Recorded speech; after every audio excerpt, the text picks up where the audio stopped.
უკვე იმდენად ხშირად ხვდებით ჩვენ როგორ, მე და აუდიტორია, თქვენი ცვლებით, რა თქმა უნდა, მაგრამ იმდენად ხშირად ხვდებით აი ამ თემის გარშემო, რომ ცოტა შევწუხდი კიდევაც, რაღაცა უნდა გვესაუბრა, იმიტომ რომ ძალიან ბევრჯერ მოხდა ესეთი თემები იყო მაგალითად ქალი მართლმადიდებლობაში. რომანტიკული სიყვარული. ცოლქმრობა. და დღეს ქალისა და მამაკაცის თანასწორობის იდეა ქრისტიანობაში. ხო ხვდებით ეს დაახლოებით ერთ და იგივე თემა, საკითხი წამოწეულია იმდენად, რამდენადაც საზოგადოებაში, ჩვენს საზოგადოებაში გავრცელებულია მითი. სამწუხაროდ ამ მითის მსხვერპლნი ძალიან ხშირად თვითქრისტიანებიც არიან. მითი რომ თითქოს ქრისტიანობას რაღაც არაჯანსაღი დამოკიდებულება აქვს ქალისადმი და ის შეხედულებები, რომლებიც დღეს ეხაც ითვლება, რომ ეს არის ღირებული შეხედულებები, როდესაც ქალს და მამაკაცს ათანაბრებენ კანონის წინაშე, სიცოცხლის წინაშე, ისეთი ღირებულებების წინაშე, როგორც არის თავისუფლება და ვისაც წმენა აქვს ღმერთის წინაშე, ეს გათანაბრება ხანდახან არის რომ მიჩნეულია ეს არის თითქოს თანამედროვე ლიბერალური, დემოკრატიული, სეკულარული საზოგადოების მონაპოვარი. და აი ამ მონაპოვარს, აი ესეთ შეხედულებებს ქალისა და მამაკაცის თანასწორობაზე უპირისპირებენ წარსულის გადმონაშს ისეც როგორიც არის ქრისტიანობა, თქვა, ეს მითს გიყვებით. ამას რეალობასთან ნადანე კავშირი არ აქვს. და ამიტომაც არის ხოლმე სწორედ სამწუხაროდ აი შებრძოლებები, თქვა, ქრისტიანობის, ებრძვიან ქრისტიანობას ამ კუთხითაც და ძალიან ხშირად გვისვავენ ხოლმე კითხვებს და მე ვფიქრობ, აი ეს თემაც ეს ამ ტიპის თემები, რაც მე ჩამოგითვალეთ წეღან, ამ ტიპის თემების არსებობა, თქვათ, სამღვდელოებასთან მიმართებაში, ანუ იმ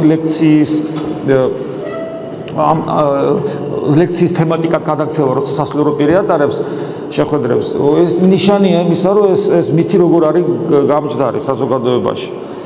და ძალიან ხშირად ჩვენ გვიწევს ხოლმე რაღაც თავდაცვის პოზიციაში ყოფნა ეკლესიას, რომ არა კაცო, ესე არ არის და ეს მართლაც არ არის ესე. და მე ვეცდები, რამდენადაც ჩვენ დრო ამის საშუალებას მოგცემს, რომ რაღაცნაირად ვისაუბროთ იმაზე, რომ ეს ესე არ არის. კიდევ მეორე, მე ახლა ახალს არაფერს ვიტყვი, ვინც თქვა ეს ჩვენ ამ შეხვედრებს, ამ ტიპის შეხვედრებს დასწრებია ადრე, მათთვის არაფერი სიახლე არ იქნება, ან ვით სოციალურ ქსელში ის ლექციები ნახა, ახალი არაფერი არ იქნება, იმიტომ რომ ჩვენ ვეყრდნობით წმინდა წერილს, წმინდა მამებს, პავლე მოციქულმა დაწერა თავის ეპისტოლეები მამაკაცსა და ქალის ურთიერთობაზე და თავი ვერ დაწერდა. ახალი არაფერი არ არის აქ.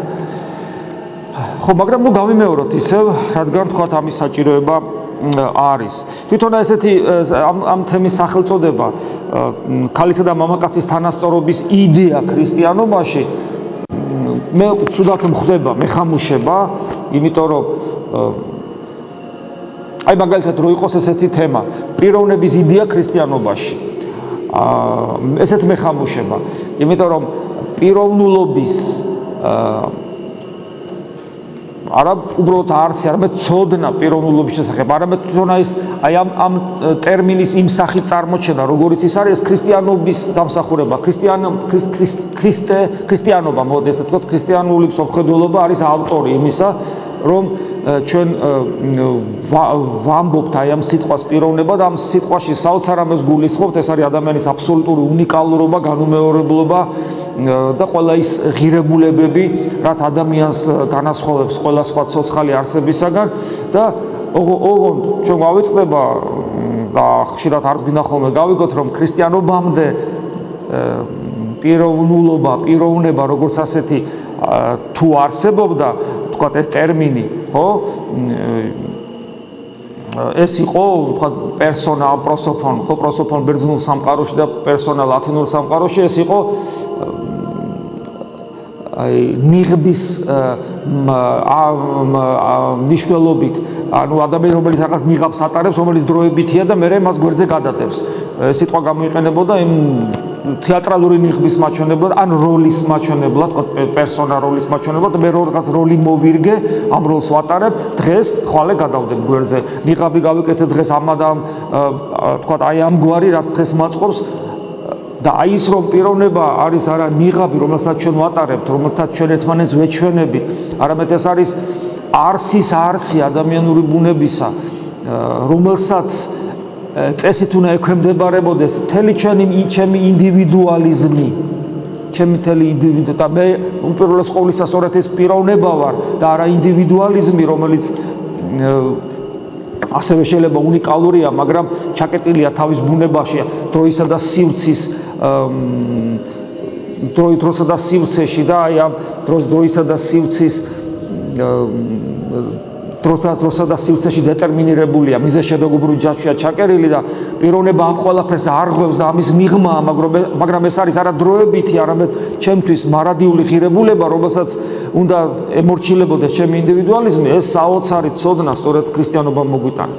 ამიტომ პიროვნულობის იდეა ქრისტიანობაში გესმით ეს აღარ ჯდება კარგად, აი ეს სიტყვათა წყობა. იგივეა ზუსტად მამაკაცსა და ქალის თანასწორობა, იმიტომ რომ ჩვენთვის ქრისტიანებისათვის კაცისა და ქალის თანასწორობა ეს კიდევ ვიმეორებ, უბრალოდ ზნეობრივი ღირებულება კი არ არის, რომ ეს სწორია, აბარა კაცი და ქალი თანასწორი უნდა იყოს, აბარა ქმარი ცოლს არ უნდა ვიწროებდეს, აბარა ქალი რომ ფიზიკურად სუსტია, ეს არ ნიშნავს იმას, რომ თქვათ იგი საზოგადოებაში დაიჩაგროს, ქალი რომ სუსტია, ეს არ ნიშნავს ფიზიკურად, ეს არ ნიშნავს იმას, რომ თქვათ მას ინტელექტუალურად ნაკლებია კაცზე და ამიტომ ხელი შეუშალოთ მას საზოგადოებრივ წინსვლაში, დაწინაურებაში, პოლიტიკაში მოსვლაში და ასე შემდეგ.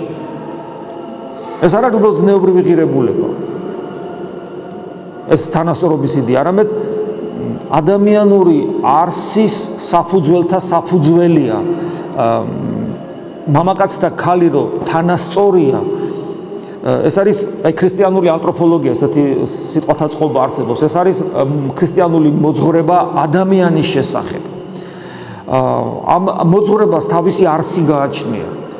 საფუძველი გააჩნია, ასე ამბობენ ხოლმე, ონტოლოგიური საფუძველი, ონტოლოგიური არსი, ეს არის პირველ საწყისი, ის საძირკველი, რომელზეც ადამიანობაა საერთოდ აღმოცენებული.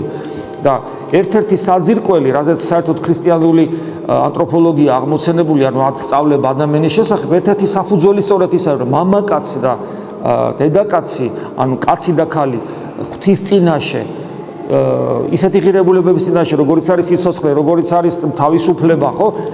თანაბარი. ეს არის ქრისტიანობის დამსახურება სამყაროს წინაშე, იმიტომ რომ თუ ჩვენ, ეხლა მე არა ვარ ისტორიკოსი, მაგრამ თუ არსებობენ აქ დარბაზში ისტორიკოსები საერთოდ, ან თუ დაინტერესდებით, აღმოაჩენთ, რომ ქრისტიანობამდე სამყაროში, წარმართულ სამყაროში ხო თავისთავად სამწუხაროდ. მაგრამ იგივე რომის იმპერიაში, რომელიც მაშინდელი ცივილიზაციის მწვერვალი იყო, შეიძლება ასე ითქვას. თვით ბერძნულ სამყაროში კიდე თქვათ, ბერძნულ სამყაროში პრინციპში. არამედ ისეთ სამყაროში, როგორც იყო ებრაული სამყარო, რომლებსაც მეტაკლებად სწორი რელიგია ჰქონდათ, ხო? იმიტომ რომ ძველი აღთქმის ჯული მოსამზადებელი იყო ახალი აღთქმისა, ანუ არ არის ბოლომდე ღვთის შესახებ ცოდნა გახსნილი ადამიანებისათვის, მაგრამ ის რაც არის მოცემული ჭეშმარიტება. ესე იგი, ანუ ყველა საზოგადოებაში, ყველა ეპოქაში ყოველთვის ქალს ჰქონდა დაკნინებული, ქალის მდგომარეობა ყოველთვის იყო დაკნინებული. აი ქრისტიანობა მოახდინა გარღვევა. როგორც ბევრ რაღაცაში, იგივე პიროვნების ცნება გითხარით, ადამიანის ბუნებისადმი დამოკიდებულება, ეს გარღვევა იყო. მაგალითად, როცა ისეთი დიდი ფილოსოფოსები, როგორც იყვნენ პლატონი და მთელი ეს პლიადა საოცარი ფილოსოფოსებისა, კიდევ ლოცვა მიდის? აკი დამთავრდაო. ხო, კარგი. მე იმედი მაქვს რომ დროა ქრისტიანულ თემაზე არსებულ დამახინჯებულ მითებსაც გადაუხედოთ პანაშვილი ძალიან კარგი იქნება რომ ერთხელ და სამუდამოდ ეს თემა მოიხსნას რომ არ შეიძლება ჩვენ გვაქვს პრეტენზია განათლებულობაზე, თანამედროვეობაზე, მოაზროვნებაზე, სიღრმისეულად აზროვნებაზე და ამ დროს ძალიან ზედაპირული შეხედულებით კმაყოფილდებით ქრისტიანობის შესახებ და ისე მივაყრეთ ხოლმე ტალახს აი ამ საოცარ სოფხედელობას და მოძღვრებას რომ ვერც კი ხვდებით რომ საშინელებას უკეთებ პირველ რიგში საკუთარ თავს იმიტომ რომ ყოველდღიურად ადამიანი ადგება და მზეს შეხედავს და მზეს აგინებს, მზეს რას დააკლებს, მაგრამ ბოლო საკუთარ თავს დაასამარებს, ხო, სწორია. ანუ ხო, გარღვევა აი მაგალითად, მთელი ეს წარმართული სამყარო თვლიდა, რომ ადამიანის სული ძალიან მნიშვნელოვანია და ძვირფასია. ხოლო სხეული თვით იმასაც კი ამბობდა, რომ სხეული არის ბოროტების წყარო, სხეული. პლოტინი ამბობდა, ეს დიდი ფილოსოფოსი, რომელმაც შეკრება მთელი ბერძნული ფილოსოფია თავის თავში, პლოტინი ამბობდა, რომ მე მცხენიაო, რომ ხორცი მაქვს. ეს ბოროტების მატარებელი არის. და აი პავლე მოციქულის გარღვევა, რომელიც პირდაპირ ესე განაცხადებს, რომ სხეული თქვენი ტაძარია ღვთის. ანუ არის არა საპყრობილე სულის, არამედ ტაძარი ღვთისა. ეს რამხელა ღირებულება მიანიჭა და გაუფრთხილდით ამ ტაძარს, არ დააზიანოთ ეს ტაძარი, აქ ლაპარაკია ზნეობრივ გაფრთხილებაზე.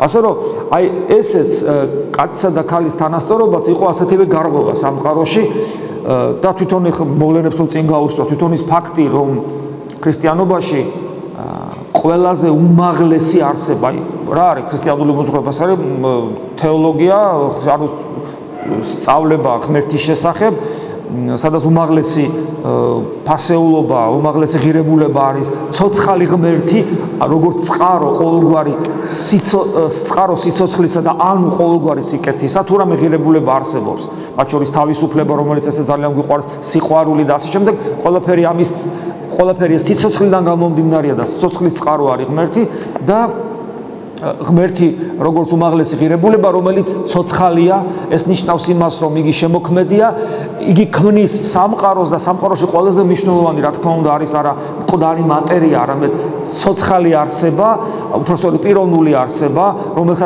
რომელიც გავს ღმერთს შემოქმედებითობის უნარით, შემეცნების უნარით, თვით შემეცნების უნარით, სიყვარულის უნარით, ანუ ცოცხალი არსება, ეს არსებანი არიან ადამიანები და სხეულის გარეშე მყოფი გონიერი არსებანი, ანგელოზები და ქრისტიანობა გვეუბნება, აი ამ ქმნილ გონიერ არსებათა შორის ყველაზე უმაღლესი არსება არის ქალი. ყოვლადწმინდა ღვთისმშობლის სახით. ეხლა ეს ხომ არის სერიოზული განაცხადი. ქრისტიანობა რო აკნინებდეს ქალს როგორც არსებას, მაშინ რატომ აი ამ ცოცხალ არსებათა იერარქიის ყველაზე ზედა მწვერვალი რატო იქნებოდა იქ ქალი?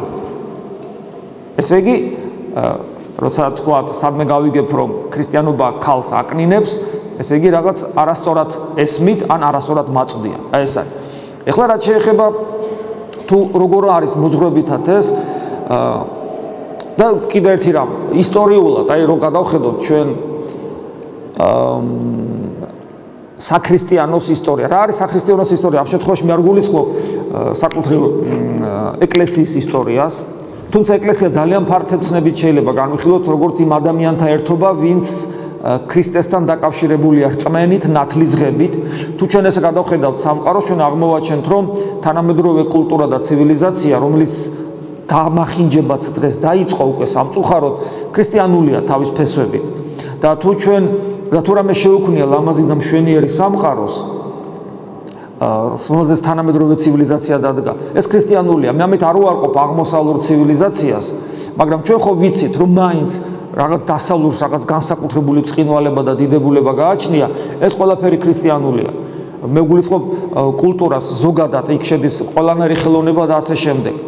და ჩვენ რო ხედავთ აი ამ კულტურაში, ქრისტიანულ კულტურაში, რა საოცარი ადგილი უკავია ქალს, რომელიც არის შთაგონების წყარო ძალიან ხშირად მრავალი ხელოვანისათვის. რა ადგილი უკავია სიყვარულს მამაკაცსა და ქალს შორის. რა ადგილი უკავია რაინდობას, ანუ ქალისადმი განსაკუთრებულ მოწიწებას.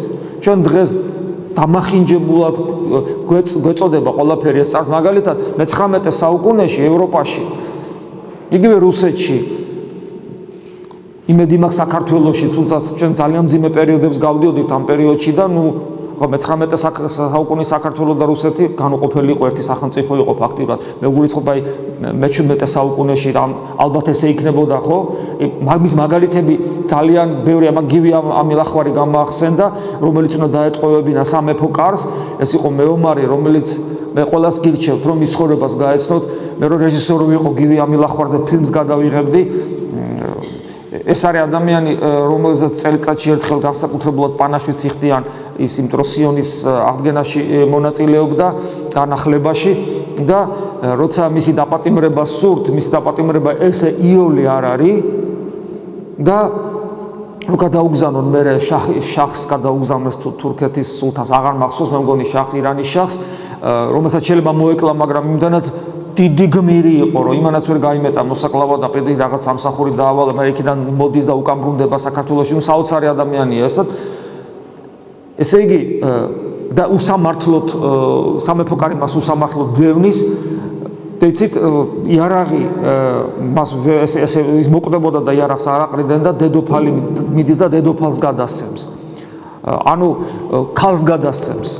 და მას ის მეფეს არ გადასცემდა იარაღს, ქალს გადასცემს იარაღს. ანუ ეს დამოკიდებულება ქალისადმი ყოველთვის იყო საქართველოში და აი მაგალითად მე ვახსენე წეგან ევროპაში მეთქი იგივე რუსეთში იგივე იყო, იმიტომ რომ ეს ძალიან კარგად ჩანს რუსულ ლიტერატურაში და ეს საერთოა ამ შემთხვევაში ევროპასთან, როდესაც თქვათ მამაკაცი და ქალი ოთახში იყვნენ და თუ ქალი იჯდა ან მამაკაცს რო ქონოდა სურვილი დაждდომის მანდილოსნისაგან, ამ შემთხვევაში მე შეგნებულად ვიყენებ ამ სახელს მანდილოსანს და არა ქალს, იმიტომ რომ ჩვენ შემთხვევაში თვითონ ეს სიტყვაც დაკნინებული გახდა ქალი სამწუხაროდ.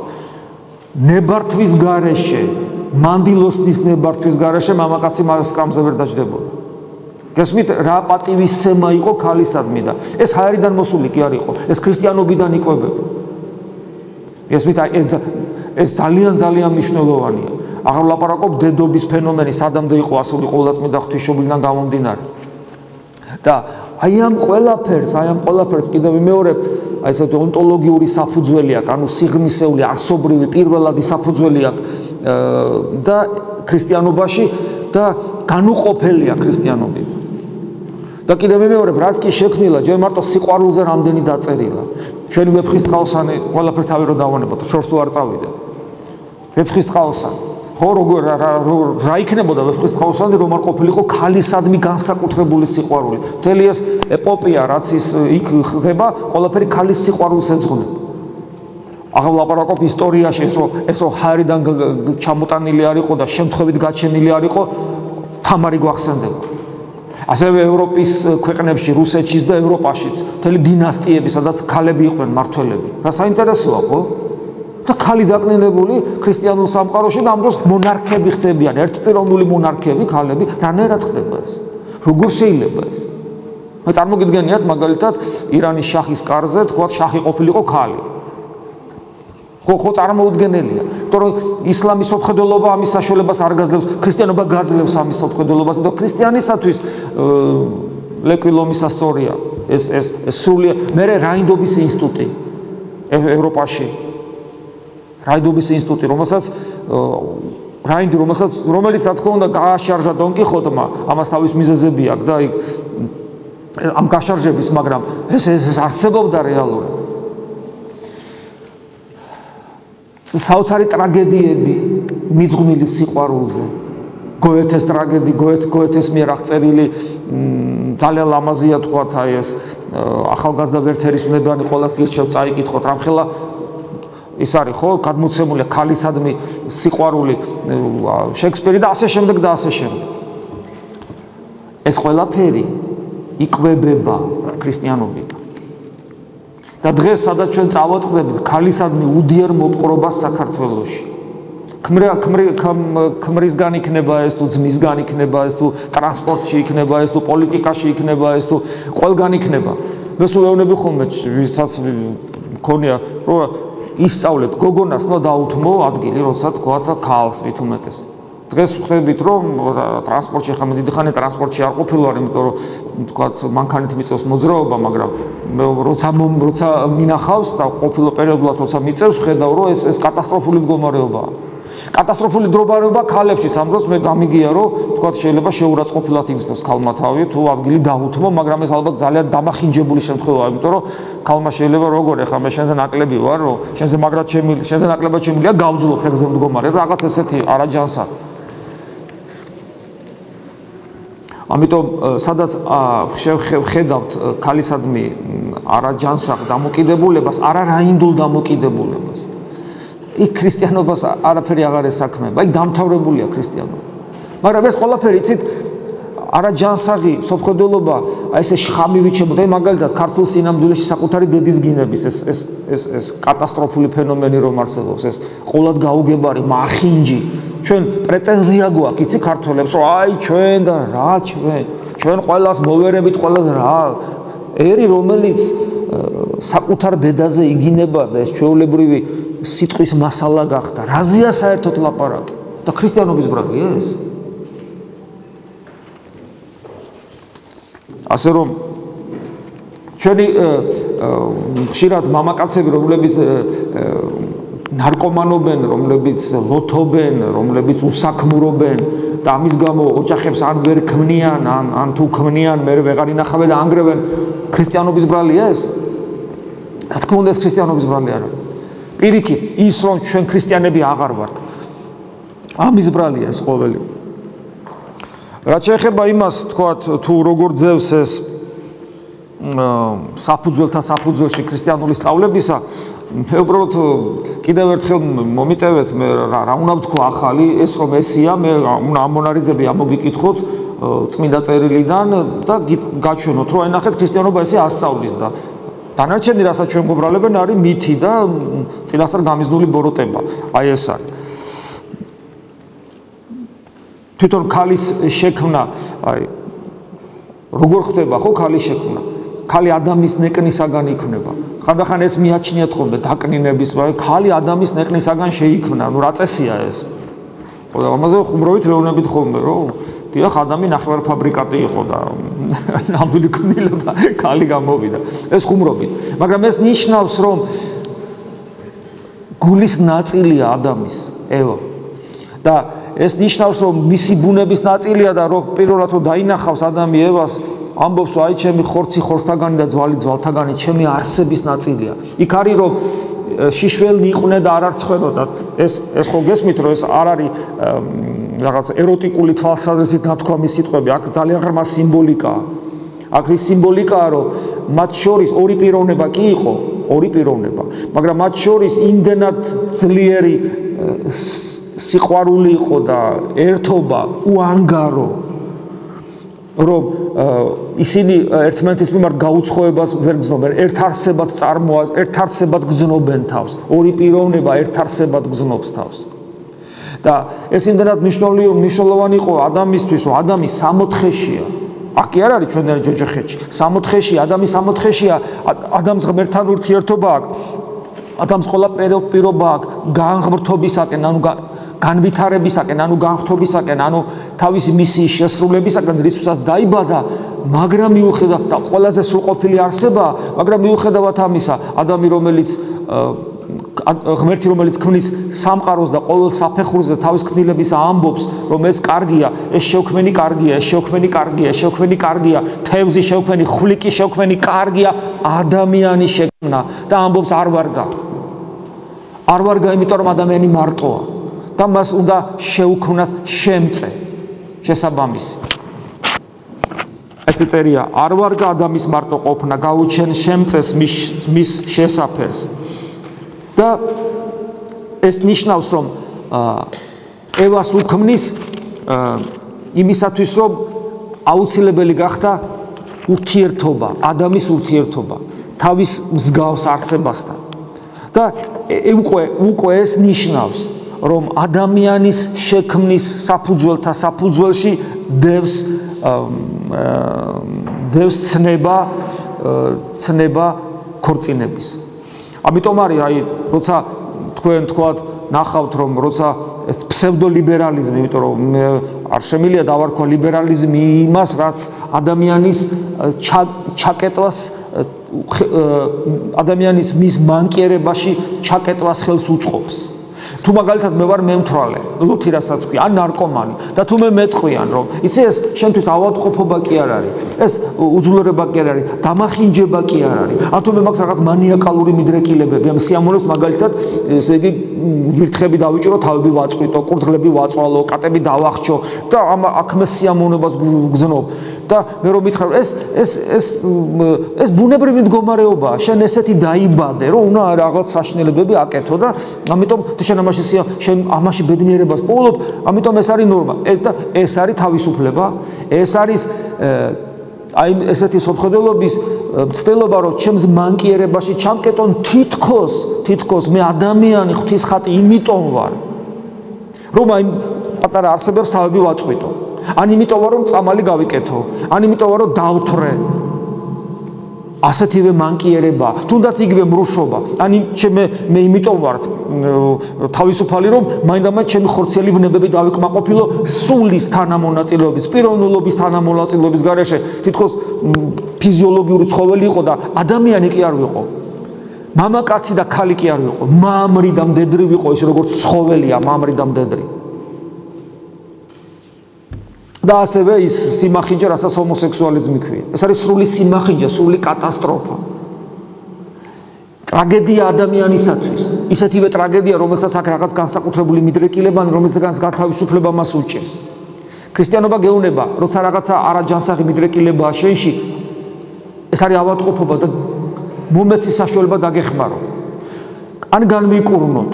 და თუ ვერ განვიკურნებით, ის მაინც გავაკეთოთ, რომ ჩვენში ეს დაკნინდეს და ყურადღება აღარ მიექცეს და ჩვენ გამთავისუფლდეთ ამ მანკიერებისაგან. იმიტომ რომ ადამიანობა გაცილებით მაღლა დგას, ვიდრე პირუტყული სიამოვნება. და ეს სიამოვნების უნარი, სექსუალური სიამოვნების უნარი, რაც ადამიანს გააჩნია. ეს არის არა მამრისა და მდედრის ერთობა. არამედ ეს არის მსახური ორი ადამიანის სულიერი ერთობის ან ნამდვილი სიყვარულის. და ამ ერთ მთლიანობაში განხილვის გარეშე, როცა ორი ადამიანი სიყვარულით გამსჭვალული ერთმანეთისადმი, მათ აქვთ სრული ფსიქო სომატური და სულიერი ერთობა და იდეური ერთობა. ეს არის ერთი მთლიანობა, ეს არის ადამიანსა და ევას განმეორება ოჯახში, მათი მთლიანობა, ერთიანობა. და როცა ამას ანაწევრებ და მარტო ხორცს იღებ, ხორცს დანარჩენის გარეშე და დაკავს შიშველ ფიზიოლოგიამდე, იქ ადამიანი კვდება, როგორც ღვთის ხატი არსებობს და რჩება შიშველი ფიზიოლოგია, რომელიც ანადგურებს თვითონ ადამიანს პიროვნულად. და იმიტომ ვილაშქრებთ ჩვენ აი ამ იგივე ჰომოსექსუალიზმის, ზნეობრივი აღვირახსნილობის, მრუშობის, სიძვის, მრუშობა კიდევ მარტო სიძვა არ არის, სიძვა და მრუშობა პლუს ღალატს შეიცავს, იმიტომ რომ ცოლქმრული ღალატია, ხო, სხვადასხვა სიმახინჯეების, რომელიც არსებობს ზოოფილიის სახით და პედოფილიის სახით და 1000 უბედურების სახით. იმიტომ ვილაშქრებთ ამის წინააღმდეგ, რომ ის ხელს უშლის ადამიანმა განახორციელოს ის მდგომარეობა და რეალობა თავის თავში, რაც ოდითგანვე მოცემულია ადამიანში, ანუ ქორწინება. და თუ ამას ადამიანი ვერ მოახერხებს, ამას თავისი ობიექტური მიზეზები შეიძლება ჰქონდეს და სუბიექტურიც ხანდახან, ეს როგორ ტრანსფორმირდეს. და ეს რომ გაიგო, როგორ ტრანსფორმირდეს, უნდა იცოდე ქორწინება რისთვის არის მოცემული. და ქორწინება რომ მოცემულია, ბიბლიაში ეს ადამიანის შექმნა და ქორწინება, ანუ ადამიანსა და ევას ერთ, აი ეს ყველაფერი ერთდროულად არის მოცემული. ანუ ადამიანი ქორწინების გარეშე არ არსებობს. ამას თავის მიზეზია. როგორ არის შექმნილი ეს ბიბლიაში კარგად წერია, როგორც გითხარით, რომ რაც მე მოგიყევით, რომ ჯერ ადამიანს ქმნის, მე ნექს გამოუღებს, იქიდან თქვათ მიუყვანს, იქიდან ევას ქმნის, ადამი ცნობს თავის არსს და თავის ბუნებას, ძვალი ძვალთაგანი და ხორცი ხოსთაგანი ჩემი და მე იქვე არის, იქვე. რომ ჯერ არ დედაყავთო და არც მამა, იმიტომ რომ ადამი ღმერთისგან შეიქმნა, ევა ადამიანის ნეკნისაგან შეიქმნა, ხო? და ანუ იქ ჩვეულებრივი შობა არა აქვთ მათ, ხო? არა ჩვეულებრივია მათი ამ ქვეყანაზე წარმოშობა და იქვე წერია, რომ დედაკაცი არის ცოლი და განეშოროს კაცი თავის დედმამას და მიეწებება თავის დედაკაცს, რათა ერთ ხორცს იქმნენ. აი ქორწინების არსი ერთად იყვნენ და რაც შეეხება როცა შემწეობაზეა საუბარი შემწეობაზე ამან არ უნდა გვაფიქრებინოს რომ თითქოს ადამი თოხნიდა და ევას დახმარება ჭირდებოდა აქ შემწეობა არის არა გაუჩენ შემწეს მის შესაფერს არა ყოფის თვალსაზრისით არამედ ყოფიერების თვალსაზრისით. აქაც იმ წასვე წარმოჩინდება ქორწინების არსი. ანუ ერთად ცოლ-ქმარნი არიან, ისინი ერთმანეთს ეხმარებიან, დიახაც, ყოფაშიც ეხმარებიან.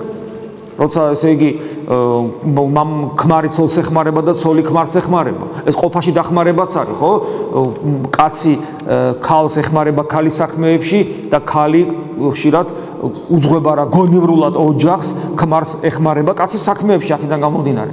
მაგრამ მარტო ამისთვის არ არის. რადგან ეს ერთობა არის იმისათვის, რომ შემწე არის ევა ადამის ყოფიერების თვალსაზრისით.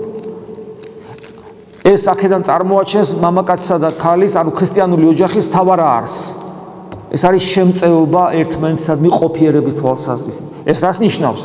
ანუ არსს მიზანი აქვს. რა მიზანია ქრისტიანულ ცოლ-ქმარს საერთოდ? ქრისტიანს რა მიზანი აქვს? ეს არის თავის თავში იმის რეალიზება, რაც ღმერთმა მოგცა, რა მოგცა ყველაზე ძვირფასი ღმერთმა. მე ვარ შემოქმედის ხატი.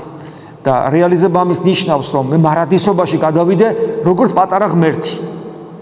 ანუ განიღმთოს ჩემი ბუნება. ქრისტიანული მოგების არსი ეს არის. შენ ადამიანი ხარ, ეს ნიშნავს იმას, რომ შენ უნდა გახდე ღმერთი. აი ეს არის არსი ქრისტიანობის.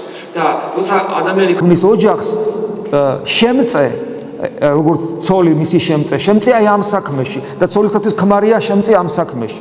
ეს არ თქმა უნდა არ გამორიცხავს რომანტიკულ სიყვარულს.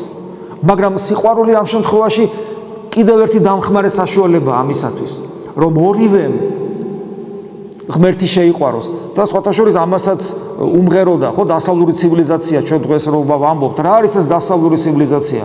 აი ელიოტის სიტყვები, პოეტის სიყვარულის კი არა, როცა ორი ერთმანეთს უყურებს, არამედ როცა ორი მესამეს უყურებს. ეს მესამე ვიცით, ცოცხალი ღმერთია. ესეც პოეზიის ნიმუშია დასავლური. ხო და აი ის რომ თქვათ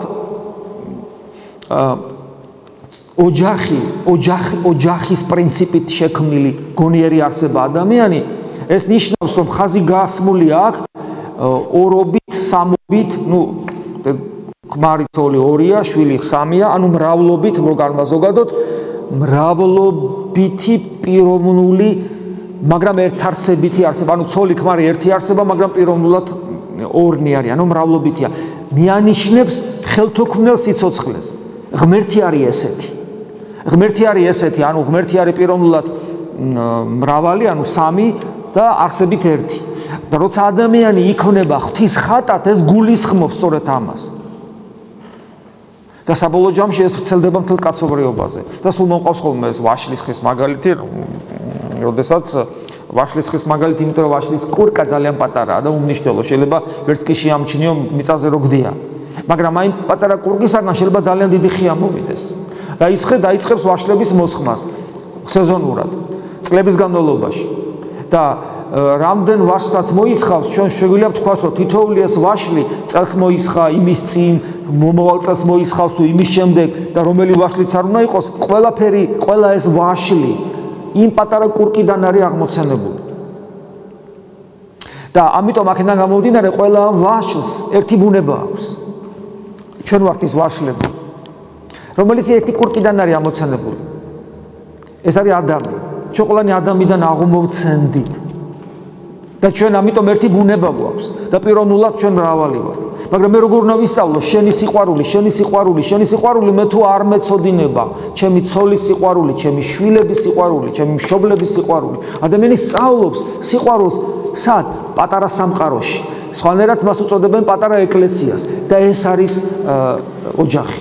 ამას პავლე მოციქული ხაზგასმით ამბობს, ოჯახზე როცა საუბრობს, ოჯახზე პავლე მოციქული საუბრობს ძალიან დაბალ კატეგორიებშიც, როცა ადამიანს ხორციელი მოთხოვნილების, ურთიერთობის მოთხოვნილება აქვს და არ შეუძლია ამის დათმენა. ამიტომ ყველა მონოზნობას და ბერობას ვერ შეძლებს. ამ რანგშიც საუბრობს, ოღონდ იმათთან, ვისაც ძალიან დიდი გაქანება არ აქვს ხოლმე და უფრო მაღალ თემებზე ვერ ელაპარაკება. და პირდაპირ ასე ამბობს, სიძვისათვის ყველა კაცს თავის ცოლი ყავდეს, ყველა ცოლს თავის ქმარი ყავდეს. პავლე საუბრობს, არა მამა თეოდორე, ამიტომ არ მწხვენია მე ამ სიტყვების თქმის. მაგრამ მეორეს თუ პავლე მოციქული ხოცა საუბრობს ოჯახზე ძალიან მაღალ დონეზე საუბრობს და ის ამბობს, რომ ანალოგიას ვერ პოულობს, რომ უნდა რომ მამაკაცსა და ქალის, ანუ ცოლისა და ქმრის ურთიერთობა წარმოაჩინოს განმარტოს, მას უნდა ეს განმარტოს იმითი ანალოგიებით და მიწაზე ანალოგიას ვერ პოულობს.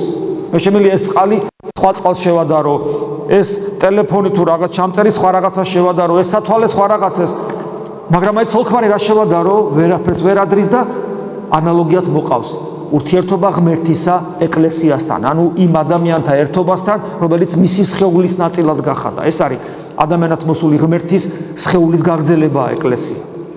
ნახეთ რამხელა ღირებულებას ანიჭებს ოჯახს. ანუ და აქედან გამომდინარე ოჯახზე ნათქვამია, ეს არის მცირე ეკლესია. ხოლო ეკლესია, რადგან თავის თავში თელ სამყაროს მოიცავს, ოჯახი არის მთელი სამყარო, უпросто მცირე სამყარო. მცირე სახელმწიფო, თითოეული ქართული ოჯახი მცირე საქართველო. ამიტომაც დღეს მარტო საქართველოში კი არა. აი ამერიკაში არის საპსუხაროდ ეხლა სახელწოდება არ ვიცი ამ საზოგადოების, მისი წარმომადგენელი იყო ჩამოსული აქ და მომავალ წელს დიდ კონფერენციას გამართავენ და იმედია რომ კარგად გაშუქდება. ყველგან ისინი ასე ამბობენ, ისინი ხო არ არიან მართლმადიდებლები. ოჯახი არის საფუძველთა საფუძველი სახელმწიფოსი და საზოგადოების. როცა ოჯახი რღვევა იწყება ინდივიდუალური ოჯახების დონეზე, ეს არის კატასტროფა. და ეს კატასტროფა ბოლომ მოუღო რომის იმპერიას და თანამედროვე მოაზროვნეები ევროპაში, მათ შორის ერთ-ერთი ევროპარლამენტარი დემოკრატიული ფრაქციის თავმჯდომარე იყო წლების იქით. პირდაპირ ამბობს, თუ ევროპამ უკან არ დაიხია თავისი უზნეობის პროპაგანდით, ის ნელ-ნელა ემსგავსება რომის იმპერიას, რომელიც უზნეობაში გაიხსნა და დაიშალა და დაინგრჩა. იმიტომ რომ საფუძველი ეძლევა, როგორ შეიძლება შენობას მიადგა საფუძველი გამოაცალო, დედაბოძები გამოზო, ჩამოიშლება. ეს არის ოჯახი. და გასაკვირი არ არის ამიტომ, როცა ეკლესია ილაშქრებს ნებისმიერი სიმახინჯის წინააღმდეგ. ეს არ არის მარტო ჰომოსექსუალიზმი. ნებისმიერი სიმახინჯი, კიდევ ვიზო სიძვა, რუშობა, მშობლებისა და შვილების არაჯანსაღი ურთიერთობა, ერთის მხრიდანაც და მეორე მხრიდანაც. ნებისმიერი ძალადობა, ფსიქოლოგიური თუ ფიზიკური, ნებისმიერი არაჯანსაღი ხედვა ოჯახის განვითარებაზე და ასე შემდეგ. ოჯახის ეს მახინჯური დაგეგმარება, რომელიც ითვალისწინებს აბორტს, ყოლელობას. რა თქმა უნდა, ეკლესია ამ ყველაფერს წინააღმდეგია.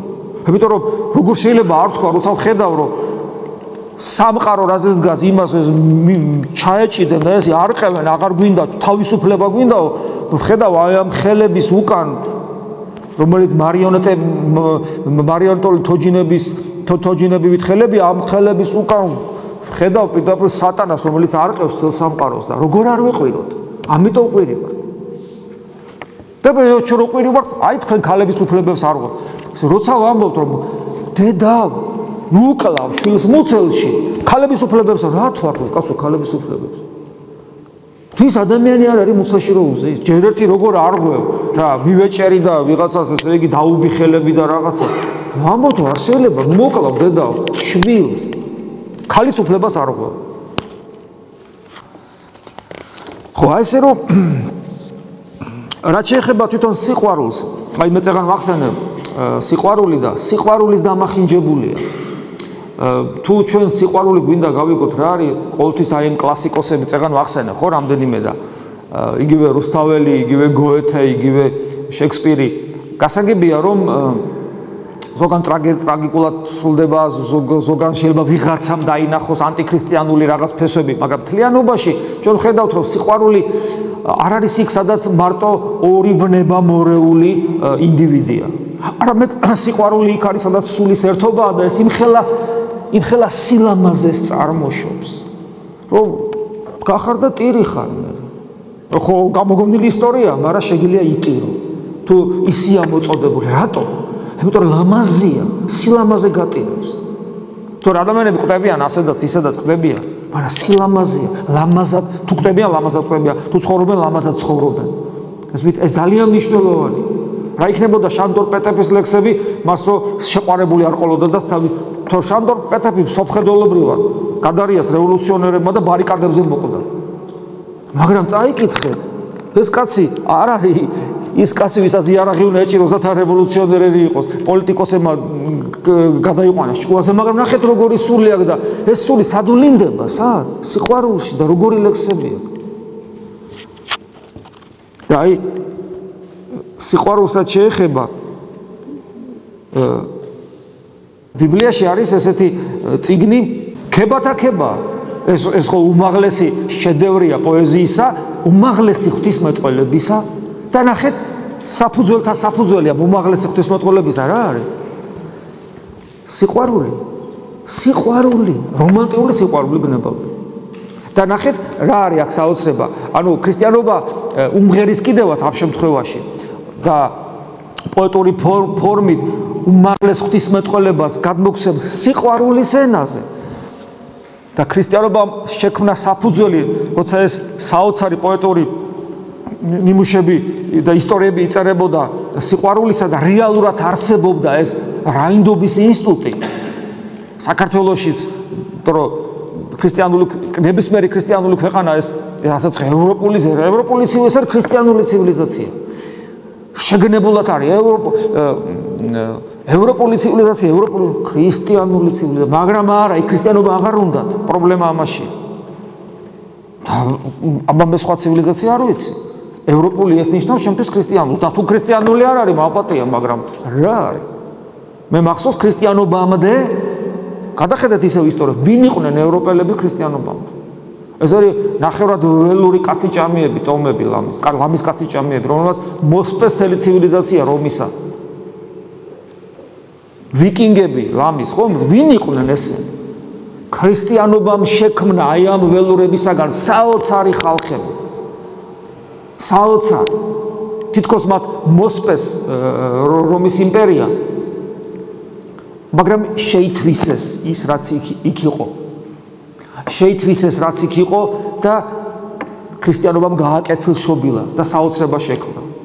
და როცა ბიზანტია მოსპეს აღმოსავლეთიდან, იმათმა ვერ შეითვისეს, იმიტომ რომ მათ საკუთარი ჰქონდათ და სადაც იყვნენ იქ დარჩნენ და ისევ იქ არიან.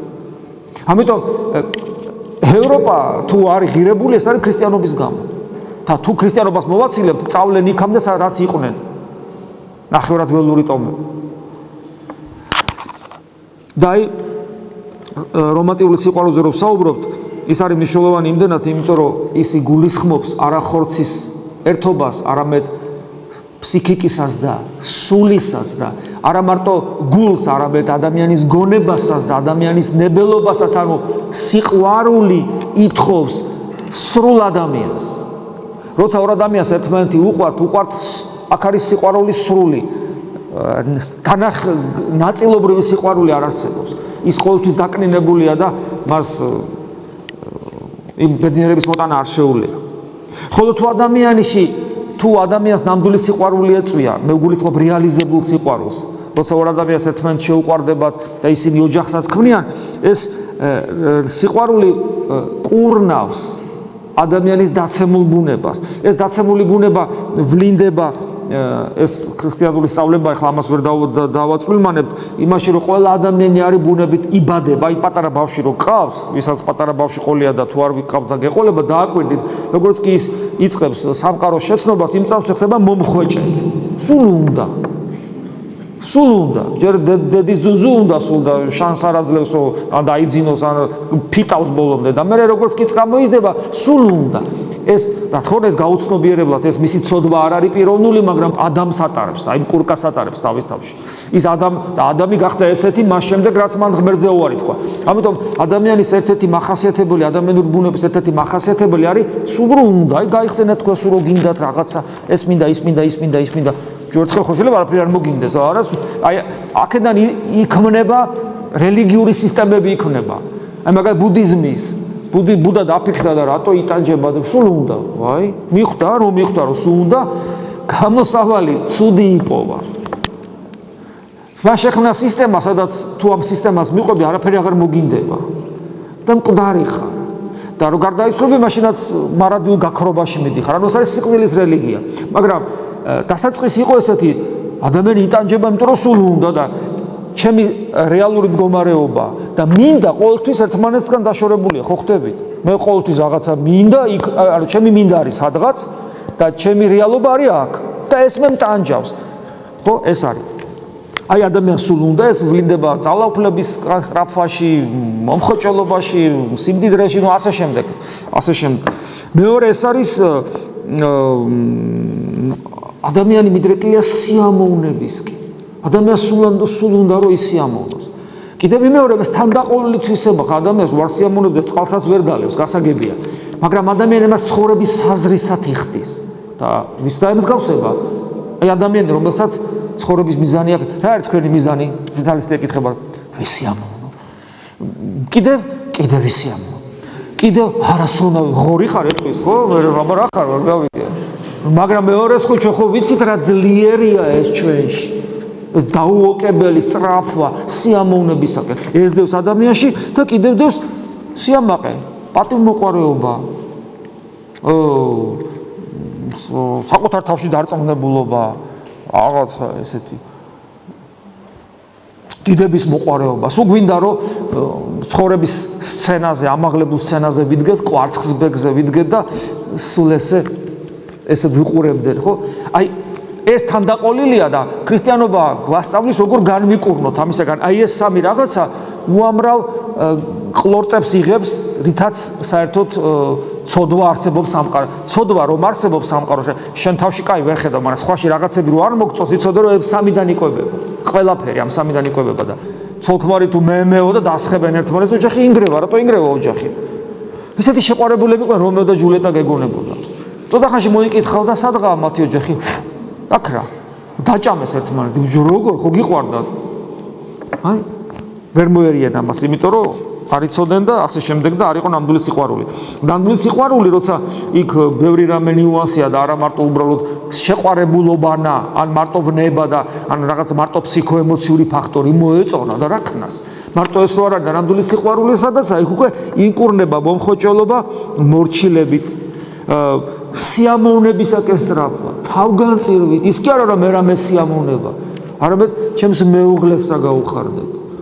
როცა ეს ურთიერთარი უკვე თავგანწირვა ჩდება, ხო?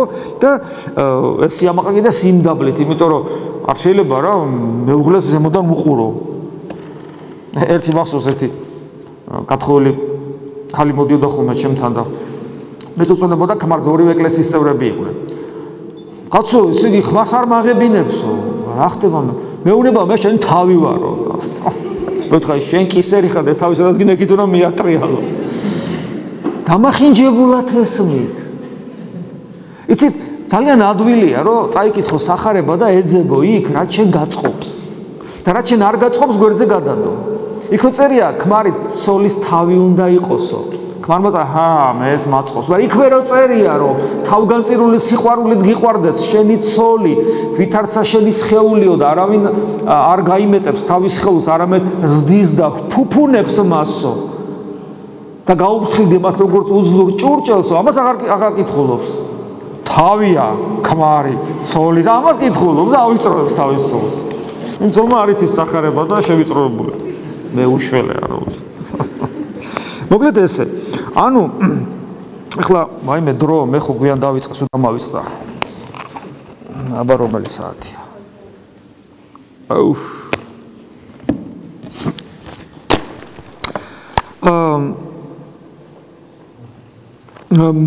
მოდი ამ არის წავიკითხავ რა, მე ვარ პავლეს მოусმინოთ. დაემორჩილენით ანუ ქორწინება კურნავს მე იმის თქვა ქორწინება კურნავს იმ ძირითადი უბედურებისაგან რაც ყველა ადამიანს მოსდევს ადამიანიდან მაკურნებელია ქრისტიანული ქორწინება ეხლა მე ამონ არის წაიკითხავს არის ეფესელთა მიმართ მეხუთე ეპისტოლე მეხუთე თავი ეს იცით ეს ადგილები მე ვფიქრობ დაემორჩილენით ურთიერთარს ნახე ურთიერთარს შიშითა ქრისტესითა ანუ ეს რას ნიშნავს რომ მე ყოველ ადამიანს თვითონ უმეტეს მეუღლეში ქრისტეს ხატებას ვხედავ არ შეიძლება რა როგორ შეიძლება ეს აგდებულად მოექცე ან უღალატო ან დაამცირო ან შეურაცხო ის ქრისტეს ხატია ყველა ადამიანს ესე უნდა ვექცეოდე მაგრამ მით უმეტეს მეუღლეს და კაცი რადგან ფიზიკურად ძლიერია თუმცა ზოგი ქალი ესეთია ორ კაცს მოერევა ეს სხვა თემა რადგან კაცი ფიზიკურად ძლიერია ეს დაახლოებით იგივეა რომ ბავშვი საკუთარი შვილი 5 წლის ბავშვი რო ყავს ხო შენზე სუსტია და შენი სიმართლე გაიტანო რომ დაჟეჟო ხოლმე და საშინელებაა წარმოიდგინე და არსებობს ესეთი მანიაკალური გამოვლენებები ზოგიერთ შობილში რომელიც შვილებს ცემენ პატარა დაჟჯა პედაგოგური მოსაზრებით ეს სასარგებლოც კია მაგრამ ეს დაჟჯა აი თვით კინოლოგებმა იციან ეს როგორ უნდა დასაჯო ლეკვი რომელმაც უადგილო ადგილას რაღაცა გააკეთა ხო უნდა ასწავლო აქ არ უნდა გააკეთოს უნდა გაცუნცულდეს კარებთან დადგეს და გაიყვანო ან რაღაცა ისეთი გააკეთა იქ ავიდა სადაც არ უნდა ასულიყო რა თქმა უნდა თუ კარგად ატკენდა გაამწარებ შეიძლება მაგრამ მასში მოკვდება სიმამაცე თუ ესე ლეკობიდან ესე გამოდა ძაღლად აღარ ივარგებს კბილები კი ექნება მაგრამ რა გინდა ძაღლს ჯია როგორ დაახვევენ გაზეთს ესე და ძაღლი რო რაღაცას იმას იზავს გააკეთებს დრუნჩი ხუაკ და ესე არ ტკივა მაგრამ ხმა ხო აქ ამას და ძაღლს მენა ჩვენზე უკეთესია და მოკლედ ანუ ეს არის პედაგოგიური დაჟჯა ხე ძაღლს ატკინო ისიც კი არ შეიძლება თუ გინდა კაი ღირსეული ძაღლი გაზარდო და ადამიანს ფიზიკურად რადგან პატარაა და რადგან სუსტია ხო გესმით ნუ ღვთის ხატია ქრისტეს სახელით მორჩილება ამას ნიშნავს ცოლნი თვისთა ქმართა დაემორჩილენით ვითარცა უფალს არამედ თუ ქმარი არის თავ ცოლისა ვითარცა ქრისტე არის თავ ეკლესიისა და ეკლესიაზე საუბრობს როგორ და იმ ქმარმა ეს წაიკითხა და მერე ესე იგი აღარ გააგრძელა და სხვათა შორის აქ ლაპარაკია იმაზე რომ როგორც ეკლესია ემორჩილება ქრისტეს ერთ-ერთი მითი რაც არსებობს ქრისტიანობის ირგვლივ არის ის რომ ქრისტიანობა ადამიანს ართმევს თავისუფლებას და თუ ეს მოძღვარს შეეშალა მას შეიძლება ეგონოს რომ მრევლი მის მორჩილებაში უნდა იყოს და ეს არასწორად ესმის და ძალიან ხშირად შეიძლება ამას გამოიწვიოს ის რომ მე მას წავართვა თავისუფლება და სწორი ქრისტიანული ცხოვრება სამრევლო ცხოვრება არის პირიქით მოძღვარმა ყველაფერი უნდა გააკეთოს იმისათვის რომ ადამიანს განუვითაროს თავისუფლება რომელიც მას ღვთისაგან აქვს მინიჭებული პატრიარქს აქვს ხოლმე ხშირად გამონათქვამი რომ მოძღვრებს აფრთხილებს ხოლმე რომ მოძღვრებო ჩვენ გვაფრთხილებს რომ არ ქნათ ისე რომ მრევლი თქვენსკენ წაიყვანო მრევლი ქრისტესკენ უნდა წაიყვანო კარგი მოძღვარია ის რომელიც ცდილობს მრევლს დაანახოს ქრისტე და არა საკუთარი თავი ეს ძალიან მნიშვნელოვანია რო გვახსოვდეს იმიტომ რომ ამ შემთხვევაში ადამიანს აქვს სრული თავისუფლება უпроსორედ მზარდი თავისუფლება ხოლო როცა ადამიანს საკუთარ თავისკენ წამოიყვან მას თავისუფლებას არ თმევ ეს ძალიან მნიშვნელოვანია ამიტომ როდესაც საუბარია ცოლის მორჩილებაზე ქმრისადმი ვითარცა ეკლესიისა ქრისტესადმი რასაც აქ ამბობს ეს ნიშნავს არა უბრალოდ ქალმა კაცს დაუჯერა ან ერთმა მეორეს დაუჯერა არამედ აქ სხვა რამე იგულისხმება ძალიან ღრმა რომელსაც მოაქვს თავისუფლება და მე ქმარმა აღარ წაიკითხა შემდეგი რომ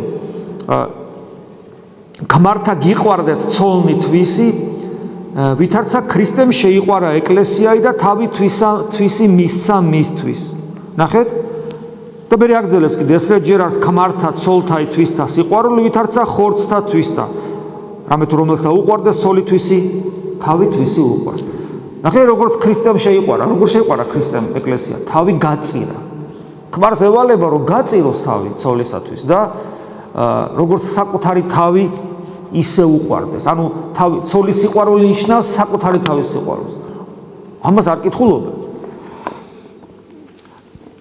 და ნუ ეს რამე თუ არავისა და თავითვისი მოიძულის არამედ დიდან ფუფუნებს მას ვითარცა ქრისტე ეკლესიასა და მე აგძელებს დაუტევოს კაცმან მამაითვის და დედაითვისი შეეყოს სოლსათვისა იყვნენ ორივენი ერთ ხორცს საიდუმლო ესე დიდარს ნახეთ ცოლქმრობაზე ამბობს ეს არის საიდუმლოება და ეს საიდუმლოება ძალიან დიდია რაც ნიშნავს საიდუმლოება ვერბალიზაციას ბოლომდე არ ექვემდებარება ეს არის საიდუმლოება ის რაც ვერბალიზაციას ექვემდებარება ბოლომდე ანუ რაც ლოგიკურად ახსნადია ის იქ საიდუმლოება კვდება პავლე მოციქული ამბობს ოჯახი არის ის ინსტიტუცია ანუ ქალისა და მამაკაცის ყველაზე ურთიერთობის ყველაზე უმაღლესი ფორმა იმიტომ რომ იქ ხდება რეალიზება რომანტიული სიყვარულისა სხვა შორის თვით დასავლელი მოაზროვნეები ფილოსოფოსები ამბობენ რომ სიყვარულის რეალიზება ხდება ოჯახში თუ ოჯახში არ მოხდა ეს რეალიზება ადგილი აქვს ტრაგედიას ხო ვიცით იგივე შექსპირი ვახსენეთ და იგივე გოეთე ვახსენეთ ტრაგედიას აქვს ადგილი ანუ იქ ვერ რეალიზდა სულიერ სამყაროში მაგრამ ამ სამყაროში ვერა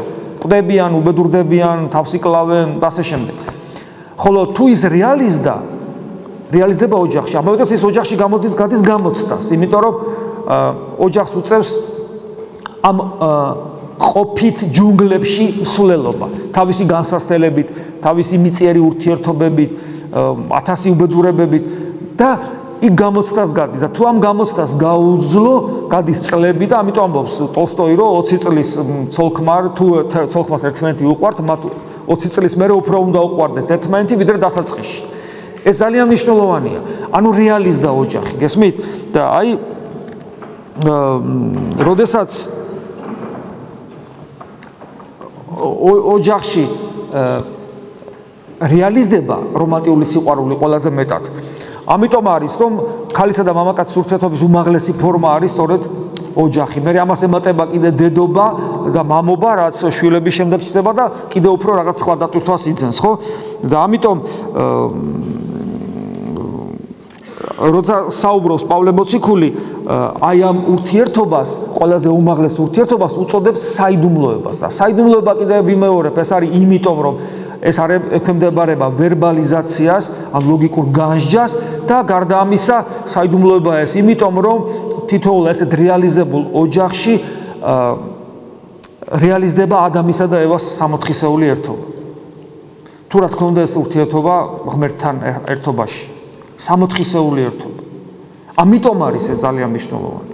და ნებისმიერი გადახრა აქედან სავალალო ეს გადახრები არსებობს სამყაროში ამას თავის ისე როგორც სიკვდილი არსებობს არსებობს ბავშვთა სიკვდილი არსებობს უსამართლობა როცა ერთი ადამიანი მეორეს ჩაგრავს და ასეთი უბედურება მიწისძვრები წყალდიდობები მასობრივი გარდაცვალება ადამიანებისა შავი ჭირი 1000 რამე არსებობს ეს ყველაფერი სიმახინჯია მაგრამ რატომ არსებობს ეს სამყაროში ეს სიკვდილი რატომ არსებობს ავადმყოფობა რატომ არსებობს ეს ცალკე თემაა ასევე საღვთისმოწყალო თემაა ეს და აი იმ კატეგორიას ეკუთვნის ნებისმიერი დამახინჯება, რომელიც აი ამ უმაღლეს ინსტიტუციას, რომელიც ვერბალიზაციას პავლე მოციქულის ვერ ახერხებს, აი უმაღლეს ინსტიტუციას, რომელიც არყევს. აი ეს არის. მე უამრავი ადგილი ერთ-ერთი მაგალითად ცოლებო დაემორჩილენით თქვენს ქმრებს. როგორც გმართებთ კიდევაც უფალში.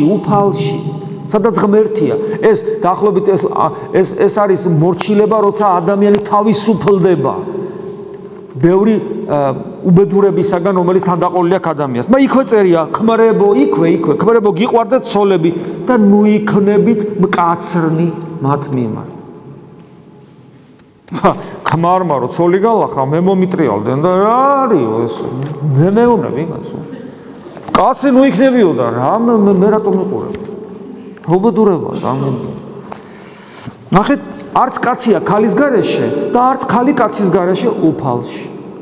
ვინაიდან როგორც კაცია, როგორც ქალია კაცისგან, ეს ამას კაცები კითხულობენ. ქალია კაცისგან. ასევე კაციც ქალისგან. ხო არ შექმნილა ადამი ევას ნეკნისაგან, რა წერია? იმიტომ რომ ადამიანს არსობრივად ჭირდებოდა ევა. ამიტომ ამბობს, რომ კაციც არის ქალისგან. ხოლო ყველაფერი ღვთისგან არის. ქმრებო, სათუთად მოეპყარით ცოლებს, როგორც უმყიფეს ჭურჭელს და პატივი ეცით, როგორც სიცოცხლის მადლის თანამემკვიდრედ, რათა ლოცვა არ დაგიბრკოლდეთ. და ქმრებს ასე უნდა. თუ შენ ცოლს ვერ მოექცევი კარგად და გექნება ორომტრიალი და შფოთი და უბედურება, ლოცვა დაგიბრკოლდება, ანუ ღმერთთან კავშირს დაკარგავ. ახლა ქმარი თუ ურწმუნოა და მე აქედან გამომდინარე მუტროკი, მე რატომ მიყურებ? მე მიყურებ მაშინ, როცა ქრისტიანის მაგალი ნიმუშს გაძლევ და ის მოიქცევა ცუდად.